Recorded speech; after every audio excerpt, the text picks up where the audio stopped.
Have you ever lost everything, yet found something greater than you ever imagined? This is the story of a woman named Ruth, a poor widow from a foreign land, who made one choice that changed her life forever. Stay with me, and you'll see how God turned pain into purpose and sorrow into joy. A long time ago, when judges ruled the land of Israel, there was a famine. Food was hard to find. In the town of Bethlehem, a man named Elimelech took his wife Naomi and their 2 sons to the land of Moab, hoping to find a better life. At first, things seemed to go well. They settled in Moab, and their sons married Moabite women, one named Orpah and the other named Ruth. But then, sadness came. Elimelech died, and after about 10 years, both of Naomi's sons died too. Naomi was crushed. In a foreign land, far from home, all she had left were her 2 daughters-in-law. No husband, no sons, no future. She felt like life had ended. But one day, she heard that the Lord had visited his people in Bethlehem, that food had returned. She made up her mind to go back to Judah. As she began her journey, Orpah and Ruth followed her. But Naomi turned and said, "Go back, my daughters. Return to your mother's homes. May the Lord be kind to you, as you've been kind to me. May you find rest in the home of another husband." They all cried together. At first, both daughters said they would stay with Naomi. But Naomi insisted again. Orpah finally kissed Naomi goodbye and returned home. But Ruth would not leave. She held tightly to Naomi and said something that still touches. "Hearts today, do not ask me to leave you or turn back. Where you go, I will go. Where you live, I will live. Your people will be my people, and your God will be my God. Where you die, I will die, and there I will be buried. May the Lord punish me if anything but death separates us." When Naomi saw Ruth's determination, she stopped trying to persuade her. Together, the 2 women walked back to Bethlehem. When they arrived, the whole town was stirred. People asked, "Is this Naomi?" But Naomi said, "Don't call me Naomi. Call me Mara, for the Lord has made my life bitter. I went away full, but the Lord has brought me back empty." It was the beginning of the barley harvest. And Ruth, wanting to care for Naomi, said, "Let me go into the fields and pick up leftover grain behind anyone who shows me kindness." Naomi agreed, and Ruth went out to work. She entered a field and began to gather what the harvesters left behind. And it just so happened, not by chance, but by God's design, that the field belonged to a man named Boaz. Boaz was a wealthy man and a relative of Elimelech.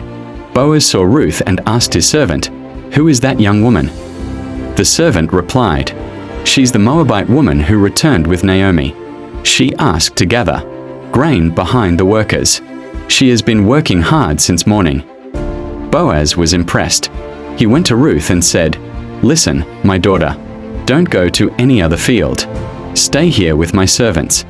I've told the men not to harm you. When you're thirsty, drink from the water jars."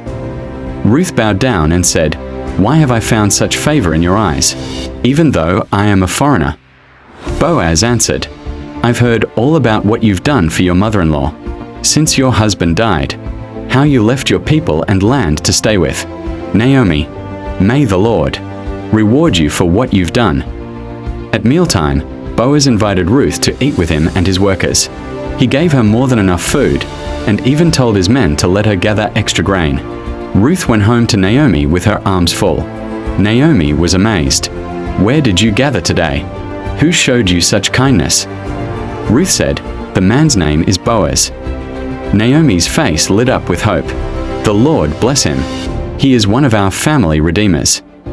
In Israel, a family redeemer was someone who had the right to buy back land and protect a family's name. Naomi came up with a plan. She told Ruth, "Boaz will be winnowing barley tonight. Wash, put on your best clothes, and go to the threshing floor. Don't let him see you until he's finished eating and drinking. When he lies down, uncover his feet and lie down there. He will tell you what to do." Ruth agreed. That night, after Boaz lay down, Ruth quietly came and uncovered his feet. In the middle of the night, Boaz woke up, startled. "Who are you?" he asked. "I am Ruth," she replied. "Spread your covering over me, for you are a family redeemer." Boaz was moved. "May the Lord bless you, my daughter. You've shown great kindness. You could have gone after young men, but you didn't. I will do what you ask. Everyone knows you are a noble woman. But there is another Redeemer who is closer than I. If he will redeem you, good. But if not, I surely will." He gave Ruth 6 measures of barley to take back to Naomi. Ruth returned home, and Naomi said, "Wait, my daughter. He will not rest until this matter is settled."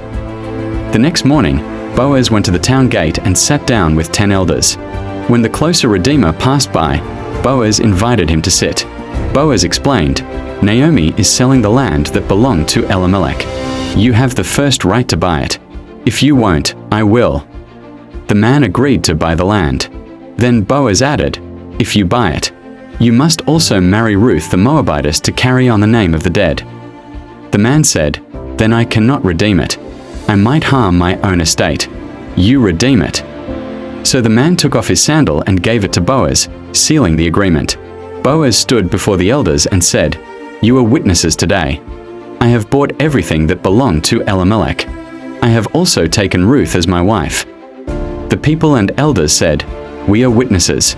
May the Lord make your house like that, of Rachel and Leah. May your name be famous in Bethlehem." Boaz married Ruth, and the Lord blessed them with a son. They named him Obed. He would become the father of Jesse, who became the father of David, the greatest king in Israel's history. And from the line of David would come Jesus, the Savior of the world. This story began with sorrow, loss, and empty hands, but it ended with joy, love, and a legacy that changed the world. Ruth, a foreign widow, became part of the family of God. Naomi, once bitter and broken, held a grandchild in her arms, all because of loyalty, kindness, and God's unseen hand guiding every step. If you feel empty, if you feel forgotten, if you feel like your story is over, remember, Ruth and Naomi, God is still writing your story.